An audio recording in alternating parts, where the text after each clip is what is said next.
Everybody wants something. Middle finger in the air, no fist pump. Me, Sean Wiz got this bitch jumping. Macam-macam tata ruang dan tujuan.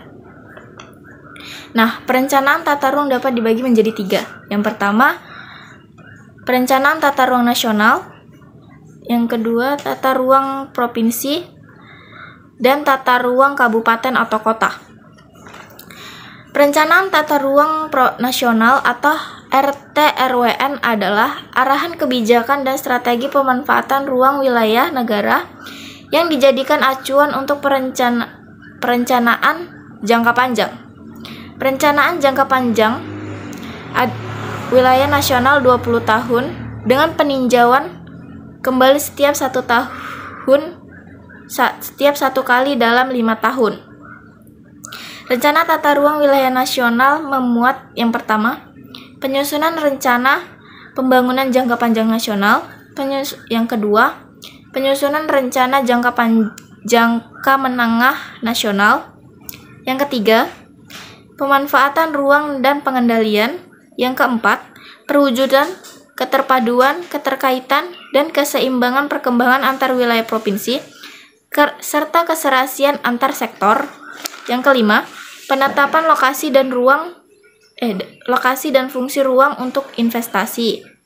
Yang keenam, penetapan ruang kawasan strategis nasional. Yang ketujuh, penataan ruang wilayah provinsi, kabupaten atau kota. Perencanaan tata ruang wilayah provinsi. Perencanaan tata ruang wilayah provinsi bersifat umum dari wilayah lainnya. Rencana tata ruang wilayah provinsi memuat 1. Tujuan, kebijakan, dan strategi penataan ruang wilayah provinsi. 2. Perencanaan struktur ruang wilayah provinsi yang meliputi sistem perkotaan dalam wilayah. 3. Rencana pola ruang wilayah provinsi yang meliputi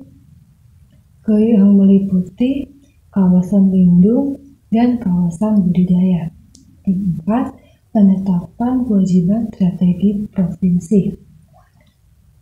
Tujuan penataan ruang wilayah provinsi adalah sebagai dasar untuk memformulasikan kebijakan dan strategi penataan ruang wilayah provinsi. Fungsi penataan ruang wilayah provinsi adalah sebagai berikut. 1. Pengaturan penggunaan lahan seperti pemukiman, industri, pertanian, dan lain-lain.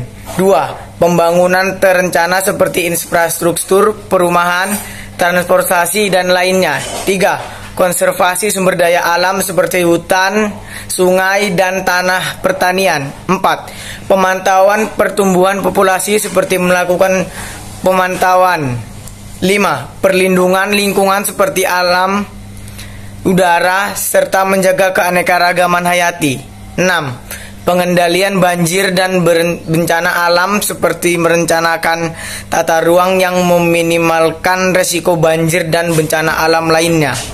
7. Pengembangan ekonomi seperti pengembangan sektor-sektor di lokasi yang strategis. Perkenalkan, nama saya Nihardiati, saya dari kelas 12 IP1, saya akan menjelaskan rencana tata ruang wilayah nasional. Rencana tata ruang wilayah nasional adalah arahan, kebijakan, dan strategis pemanfaatan yang dijadikan acuan untuk perencanaan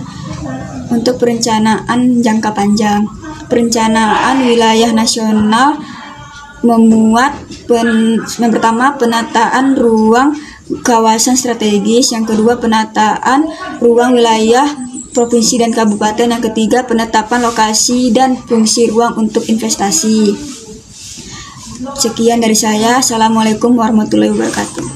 Fungsi penataan ruang wilayah kabupaten kota. Yang pertama, pengaturan penggunaan lahan seperti pertanian, industri, dan konservasi alam.